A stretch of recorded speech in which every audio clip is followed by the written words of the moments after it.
সুধী দর্শকবৃন্দ, আসসালামু আলাইকুম। আশা করছি আপনারা দেশ অথবা দেশের বাইরে যে যেখানে আছেন নিশ্চয়ই খুব ভালো আছেন। আলহামদুলিল্লাহ, আমিও আপনাদের দোয়ায় বেশ ভালো আছি। বরাবরের মতো আজও আমি আপনাদের জন্য খুবই মজার একটি রেসিপি নিয়ে হাজির হয়েছি। আর বাজারে এখন প্রচুর পরিমাণে সবজি পাওয়া যায়, খুবই ভালো ভালো সবজি বাজারে পাওয়া যায়। আপনারা চাইলে অনায়াসেই সবজি দিয়ে আপনারা পকোড়া তৈরি করে নিতে পারেন। তো আজকে আমি আপনাদেরকে ফুলকপি এবং গাজর দিয়ে দেখাবো খুবই সুস্বাদু একটি পকোড়া রেসিপি। আর এটা খুবই সহজে আপনারা বানাতে পারবেন যদি আমার রেসিপিটি ফলো করে তৈরি করেন। তাহলে দেখবেন পরিবারের ছোট বড় সবাই এটি ভীষণ পছন্দ করবে আর সবার কাছে এটি ভীষণ ভালো লাগবে। আপনারা সকালে অথবা বিকেলের নাস্তায় এটা খেতে পারেন, অথবা অতিথি আপ্যায়নে আপনারা ঝটপট করে এই রেসিপিটি তৈরি করে দিতে পারেন। দেখবেন সবাই এটি ভীষণ পছন্দ করবে। তাহলে চলুন আমরা মূল রেসিপিতে চলে যাচ্ছি। তার আগে আপনাদেরকে অনুরোধ করব, আপনারা ভিডিওটি না টেনে সম্পূর্ণ ভিডিওটি দেখবেন, তাহলে আপনারা বুঝতে পারবেন এটা বানানো কতটা সহজ। তো এবার মূল রেসিপিতে চলে যাচ্ছি। আমি এখানে দুটো পেঁয়াজ ছোলাটা ছাড়িয়ে পরিষ্কার করে ধুয়ে নিয়েছি। এখন পেঁয়াজের মুখের অংশটা এবং নিচের অংশটা কেটে নিব। এই যে দেখুন আমি কেটে নিচ্ছি।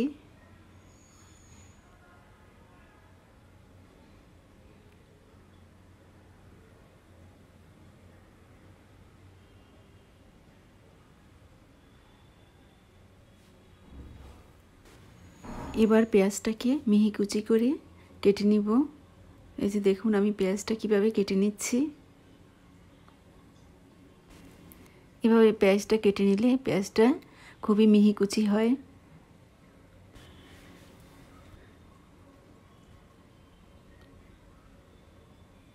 সম্পূর্ণ পেঁয়াজটা কেটে তারপর আমি আপনাদেরকে দেখাবো কতটা মিহি হয়েছে।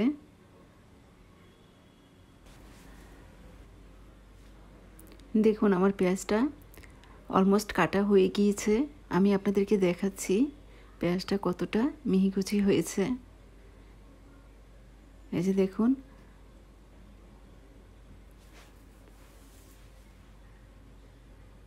একদম চিকন চিকন হয়েছে। তো এইভাবে মিহি কুচি করে আমি পেঁয়াজটা কেটে নিয়েছি। তো এবার আমি পেঁয়াজটাকে একটি প্লেটের মধ্যে রেখে দিচ্ছি।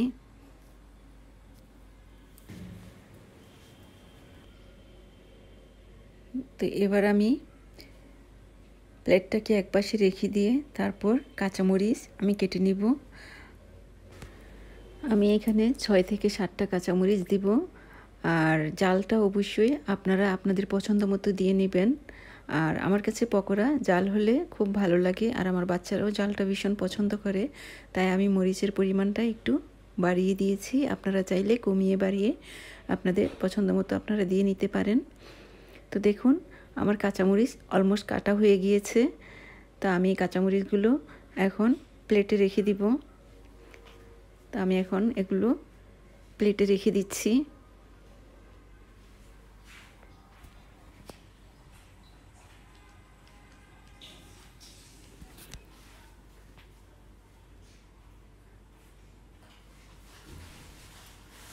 তো এবার আমি নিয়ে নিয়েছি একটি গাজর, ভালো করে পরিষ্কার করে ধুয়ে গাজরের ছোলাটা ছাড়িয়ে নিয়েছি।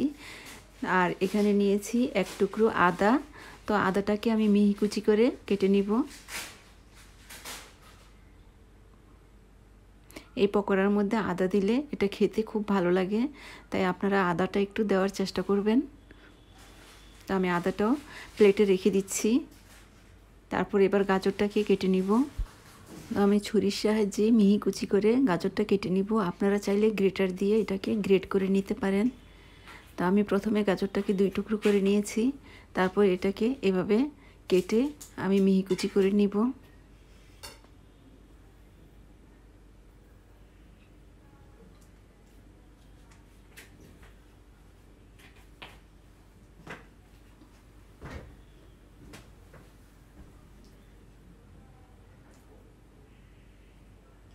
দেখুন কতটা মিহি কুচি হচ্ছে।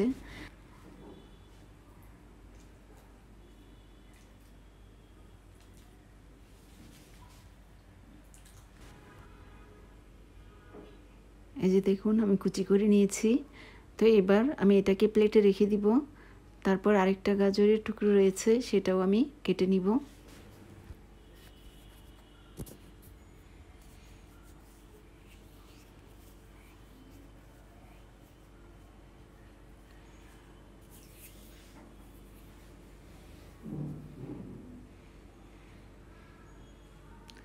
তো আমার গাজর কাটা হয়ে গিয়েছে। এবার আমি ফুলকপি নিয়েছি। দেখুন, ফুলকপিটাকে এভাবে মিহি করে কেটে নিচ্ছি। আমি ফুলকপিটাকে ভালোভাবে ধুয়ে পরিষ্কার করে নিয়েছি। তারপর এভাবে ছোট ছোট টুকরো করে আমি ফুলকপিটা কেটে নিচ্ছি।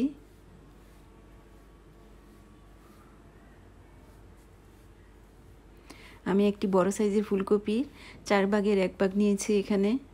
আপনারা বাড়িয়ে কমিয়ে নিতে পারেন।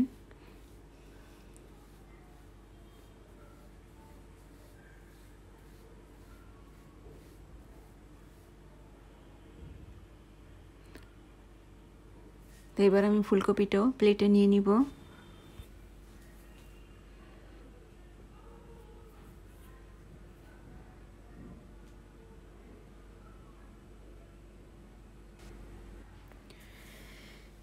এখানে আমি একটি বড় সাইজের বাটি নিয়েছি। তার মধ্যে আমি এখন কেটে রাখা সেই সবজিগুলো এক এক করে এখানে দিয়ে দিব। তো আমি এখন দিয়ে দিচ্ছি কুচি করে রাখা ফুলকপির টুকরোগুলো। তারপর দিয়ে দিলাম পেঁয়াজ কুচি। তারপর এখানে দিয়ে দিচ্ছি এখন গাজর কুচি। তারপর আদা কুচি দিয়ে দিচ্ছি। তারপর দিয়ে দিচ্ছি ধনেপাতা কুচি। তারপর কাঁচামরিচ দিয়ে দিলাম। তারপর এখন এখানে দিয়ে দিব ম্যাগি স্বাদে ম্যাজিক এই মশলাটা। এটা মাত্র 5 টাকা। যে কোনো মুদির দোকানে অথবা সুপার শপে খোঁজ করলেই পেয়ে যাবেন এই মশলাটা। তো আমি প্যাকেটের পুরো মশলাটাই এখানে দিয়ে দিচ্ছি। এই যে দেখুন। তারপর এখানে দিয়ে দিব আমরা যে রুটি তৈরি করি সেই আটা। আপনারা চাইলে এখানে চালের গুঁড়ো দিতে পারেন আটার সাথে, অথবা ময়দাও দিতে পারেন। তো এখানে আমি প্রায় 1 কাপের মতো আটা দিয়ে দিলাম, আর 1 টেবিল স্পুন কর্নফ্লাওয়ার দিলাম। তো এবার দিয়ে দিলাম আমি স্বাদ মতো লবণ। তো এখন দিয়ে দিব আমি এখানে 1 টিস্পুন গোলমরিচের গুঁড়া। তারপর দিয়ে দিব এখানে ভাজা জিরের গুঁড়া 1/2 টিস্পুন। তারপর দিয়ে দিব এখানে 1 টিস্পুন চিলি ফ্লেক্স। তারপর এখন দিয়ে দিব রুম টেম্পারেচারে থাকা একটি ডিম।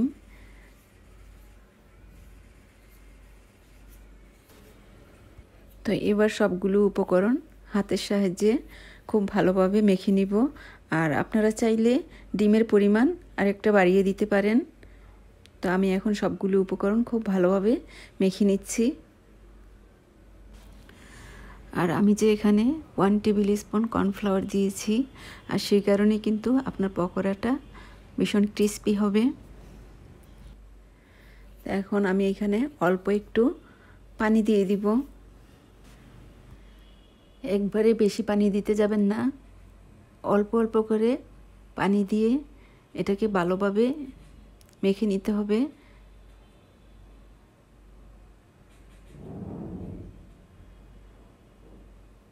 যাতে করে বেশি তরল না হয়ে যায়। এই যে দেখুন, আমি অল্প পানি দিয়ে এটাকে খুব ভালোভাবে মেখে নিচ্ছি।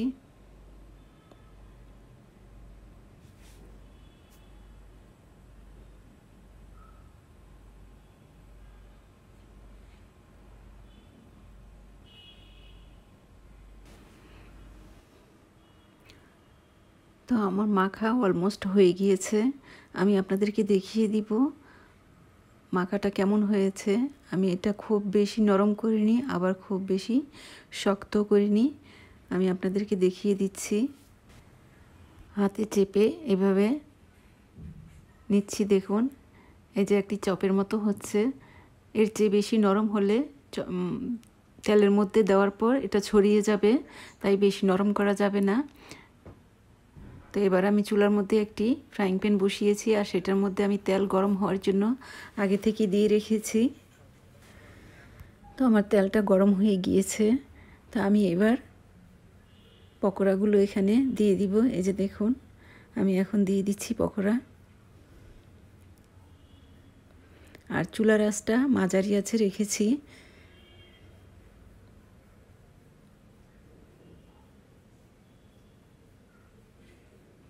তো আমি এখন হাতের সাহায্যে দিয়ে দিচ্ছি এখানে। আপনারা চাইলে চামিচ দিয়েও দিতে পারেন।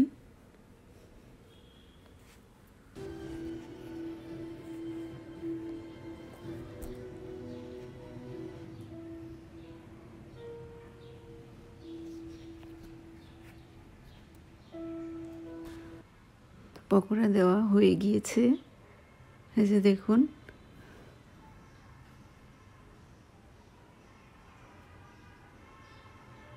তো এবার আমি এগুলোকে একটু আলাদা আলাদা করে দিচ্ছি, যাতে একসাথে জোড়া লেগে না যায়। আর আমি এক পাশটা হয়ে এসেছে, এই জন্য উল্টিয়ে দিচ্ছি। তো এভাবে সবগুলোকে এক এক করে উল্টিয়ে দিব।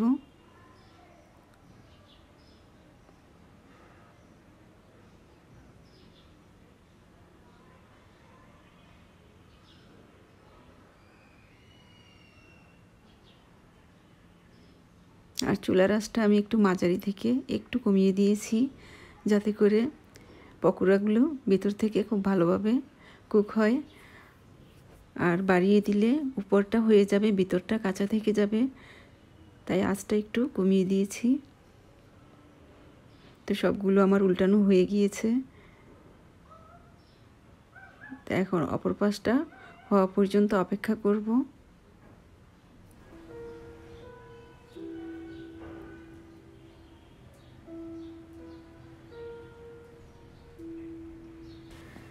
যারা ফুলকপি খেতে পছন্দ করেন না, তাদেরকে যদি এভাবে তৈরি করে দেন, তাহলে দেখবেন তারাও ফুলকপির পকোড়া ভীষণ পছন্দ করবে। তো আমার অপর পিঠ হয়ে এসেছে, আমি এবার উল্টিয়ে দিচ্ছি। তো এভাবে উল্টিয়ে পাল্টিয়ে আমি পকোড়াগুলো ভেজে নিয়েছি। দেখুন এটা কি সুন্দর কালার এসেছে, আর আমার এগুলি হয়ে গিয়েছে। আমি এখন একটি চালনি দিয়ে এগুলো নামিয়ে নিব। আর এটা দিয়ে নামিয়ে নিলে বেসিক্যালি হবে কি, আপনার তেলটা ঝরে যাবে। তাই চালনিটার সাহায্যে আমি এগুলো এখন নামিয়ে নিচ্ছি।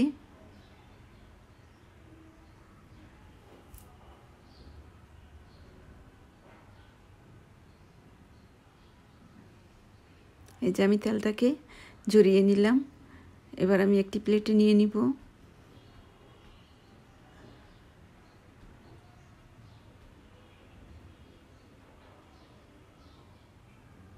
তো এগুলো আমার নামানো হয়ে গিয়েছে।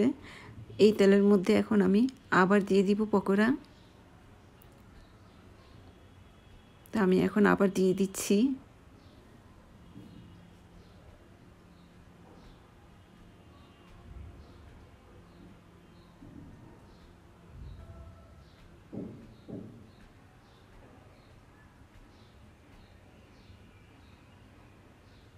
তো এই ফাঁকে আমি আপনাদের সাথে কিছু কথা বলে নিচ্ছি। যারা আমার চ্যানেলে নতুন, তাদেরকে অনুরোধ করব, আপনারা লাল সাবস্ক্রাইব লেখাটিতে ক্লিক করুন আর পাশে থাকা ঘন্টাটি ক্লিক করে দিন। তাহলে আমি সুন্দর সুন্দর নতুন নতুন রেসিপি আপলোড দেওয়ার সাথে সাথে আপনাদের কাছে নোটিফিকেশান পৌঁছে যাবে। আর তখন সবার আগে আপনারা আমার রেসিপিটি দেখতে পারবেন। আর ইতিমধ্যে যারা আমার চ্যানেলটিকে সাবস্ক্রাইব করে নিয়েছেন, তাদের সবাইকে জানাচ্ছি অসংখ্য ধন্যবাদ। আপনারা আমার সাথেই থাকবেন এভাবে।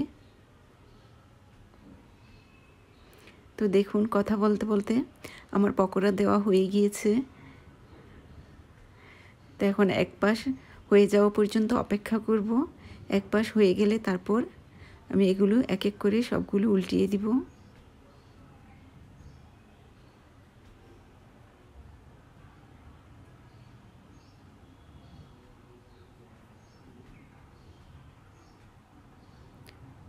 তো আমি এখন উল্টিয়ে নিচ্ছি। এই যে দেখুন, এক পাশটা কিন্তু অনেকখানি হয়ে গিয়েছে।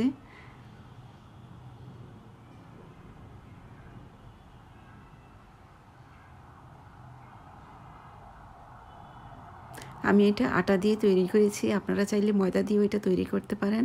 এবং ময়দা বা আটার সাথে আপনারা চালের গুঁড়া অথবা বেসন মিশিয়ে নিতে পারেন, অথবা সুজি দিতে পারেন, তাহলেও কিন্তু এটা ভালো লাগবে খেতে। আর আমি তো এখানে কর্নফ্লাওয়ার দিয়ে তৈরি করছি, আপনারাও চাইলে কর্নফ্লাওয়ার দিতে পারেন, তাহলেও কিন্তু ভীষণ ক্রিস্পি হবে।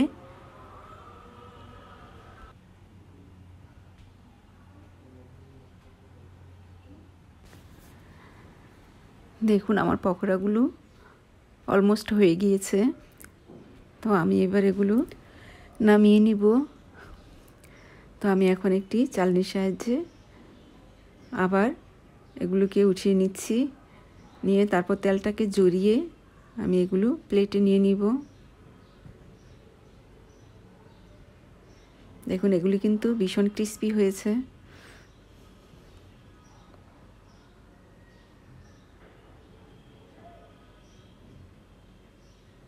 কালারটাও কিন্তু ভীষণ সুন্দর এসেছে। আমার এগুলো অলমোস্ট নামানো হয়ে গিয়েছে। তারপর আমি এগুলো প্লেটে নিয়ে আপনাদেরকে দেখাচ্ছি। এই যে দেখুন আমি প্লেটে নিয়ে নিয়েছি। দেখুন দেখতে কি সুন্দর হয়েছে, আর ভীষণ ক্রিস্পি, আর খেতেও ভীষণ ভালো লাগবে। আপনারা টমেটো সস দিয়ে গরম গরম পরিবেশন করতে পারেন এভাবে তৈরি করে। তো আশা করছি আমার রেসিপিটি আপনাদের কাছে বেশ ভালো লেগেছে। আর যদি সত্যি ভালো লেগে থাকে তাহলে লাইক দিতে ভুলবেন না। আর আপনাদের যদি কিছু বলার থাকে তাহলে অবশ্যই কমেন্ট করে জানাবেন। এই যে দেখুন দেখতে কি সুন্দর হয়েছে, কত সুন্দর কালারফুল হয়েছে।